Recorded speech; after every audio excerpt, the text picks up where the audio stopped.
প্রবাসীর বউ মানেই কি জানো? এই সমাজের কাছে একটা সন্দেহ। স্বামী 1000 মাইল দূরে আর তার স্ত্রী তার প্রতিটা হাঁটা, প্রতিটা কথা, প্রতিটা হাসি, সব কিছুতেই মানুষের চোখে প্রশ্ন।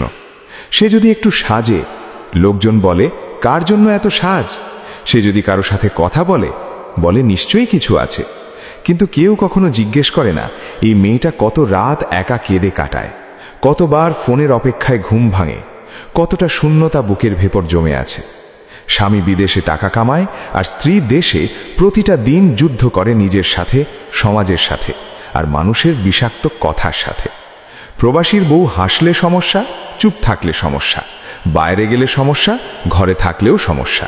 কারণ তার স্বামী পাশে নেই, তাই সবাই ধরে নেয় তার চরিত্র একা হয়ে গেছে। কিন্তু সত্যিটা কি জানো? এই মেয়েটাই সবচেয়ে বেশি লয়াল, সবচেয়ে বেশি সহ্য করে, শুধু একটা মানুষের জন্য। যে মানুষটা 1000 মাইল দূরে বসে ভাবে আমার বউ নিশ্চয়ই ভালো আছে। না, সে ভালো নেই। সে প্রতিটা দিন প্রমাণ করে সে খারাপ না, কিন্তু এই সমাজ কখন তাকে ভালো হতে দেয় না।